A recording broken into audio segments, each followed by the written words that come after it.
What's up, everyone? Thank you for joining me today on another episode on this channel. Make sure you hit that subscribe button and also ding the bell for notifications so you'll know when I put out future videos. Let's talk today about Star Wars and Lucasfilm, mainly Kathleen Kennedy. Kathleen Kennedy is the president of Lucasfilm up until 2021. She has made a new hire right now, and with this hire, did she actually name her successor? Now, she has tapped Michelle Redwan, I hope I'm pronouncing her name correct, as the Senior Vice President of Live Action Development and Production. So which means she'll be over everything on like Disney Plus, like The Mandalorian, also the movies, David Benioff, D.B. Weiss. So she's coming into this role now, basically taking over a lot of the responsibilities that Kathleen Kennedy had. In another nutshell, she's essentially the Kevin Feige of Lucasfilm. Even though Kevin Feige is the president of Marvel Studios, she is the vice president in this case. Now, this is what Kathleen Kennedy had to say. Working with Michelle over the last 7 years as a producer on both The Force Awakens and now The Rise of Skywalker, I have seen firsthand her skills collaborating with writers and directors, and I've been incredibly impressed with her creative skills and her ability to manage complexity surrounding these massive projects. Now, I think the vast majority of the Star Wars community and even the Shields, they're not on board with this, because looking at Michelle Rodwan's experience, she has next to none. She's really a collaborator with J.J. Abrams. She's been a co-producer on several of his projects, but really that's about it. On Super 8, she was a associate producer. Star Trek Into Darkness, co-producer. Star Trek Secrets of the Universe, which is a TV documentary, co-executive producer. Star Wars The Force Awakens, co-producer. Executive producer on Monster Challenge, which is a short, not even a full-fledged movie. But she does have producer credits on Star Wars The Rise of Skywalker, which is not out yet. So, with this move here, this is a lady that has little to no experience, probably knows little to next to nothing about Star Wars. I'm just speculating on that. She's essentially Dave Filoni's and Jon Favreau's boss. I'm gonna say that again.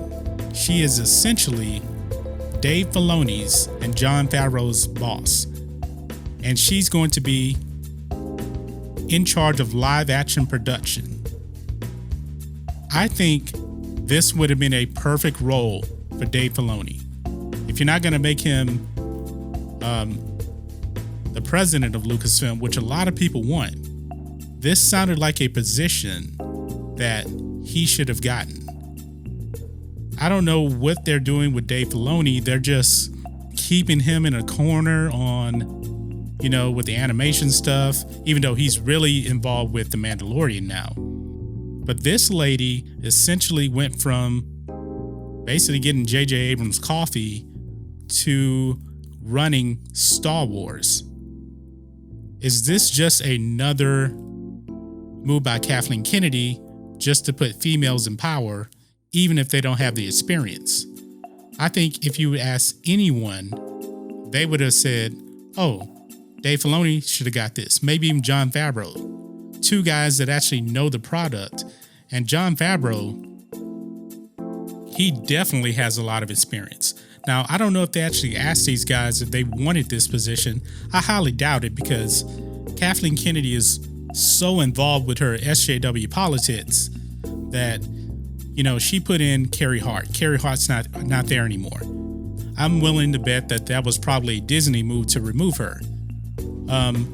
Kathleen Kennedy won't be around for just another 2 years, probably a little bit less than that. So she probably did name her successor. Now, Kathleen Kennedy didn't really know anything about Star Wars either. she was riding the coattails of George Lucas, and we really need to question the decision making of Kathleen Kennedy, because I really don't have any confidence in her whatsoever. Look what she did with The Last Jedi. She wanted Luke gone. Colin Trevorrow didn't, so he was fired. Rian Johnson comes in, and Rian Johnson and Kathleen Kennedy are best pals, and they give us the trash Jedi. The most divisive, worst Star Wars movie of all time, which caused Solo, a Star Wars story, to lose money at the box office. Now people are questioning Benioff and Weiss. And now she makes this move here to pretty much name her successor. A lot of her responsibilities are going to be moved over to Michelle now. And is she ready? Is she up to the task? I don't think this lady should be involved in creative. I think she should let the creative minds go with what they need to do. I'm assuming they hired the right people.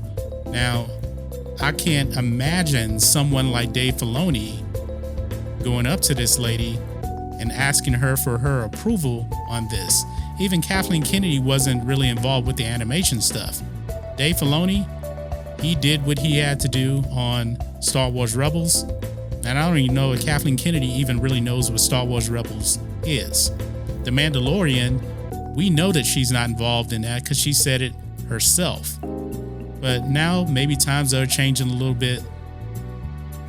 And now Michelle Rejwan is going to be more involved in the day-to-day operations of the live action stuff. So I do have my concerns. I don't think this is a very good hire. I mean, even John Campea, he hated this move. And John Campea is a big-time shill for Disney Star Wars. And I watched his live stream yesterday, and he went off. He thought this was a terrible move. So if the shills are going at it with Disney and Lucasfilm on this move, just imagine with the non-shills like us, you guys watching right now, you guys that are leaving comments right now, this doesn't sound like a good move. Maybe this is something that will unite the fandom menace and the shills together, because the shills are agreeing with us. This is not a good move whatsoever.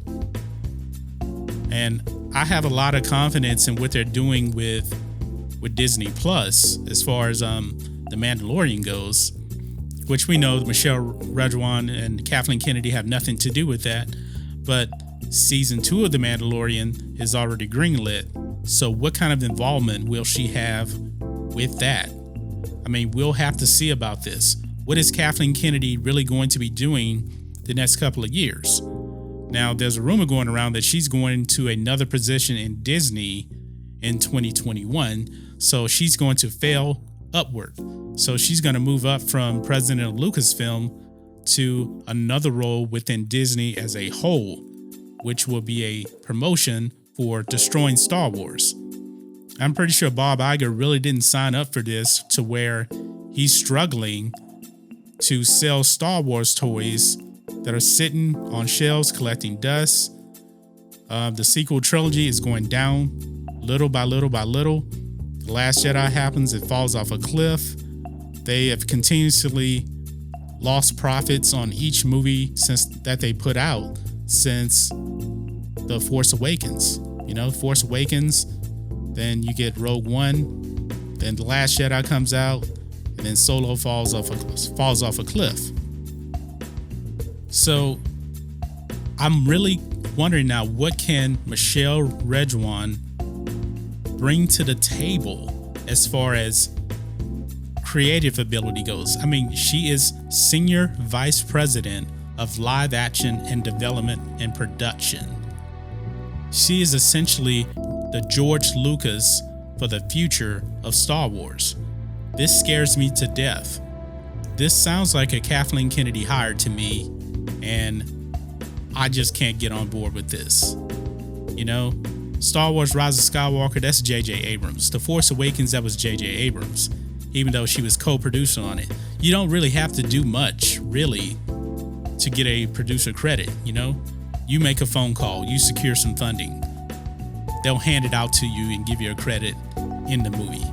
That's essentially all it is. And now she's on the creative side. And I have very, very big concerns about this. So guys, what do you think of this? Kathleen Kennedy. Did she name her successor? Did she make another big mistake in a long list of mistakes that she has made? Let me know what you think about all this in the comments. If you're new here to the channel, please hit subscribe to catch future videos from me, and we will catch you on the next video. John Matrixx out.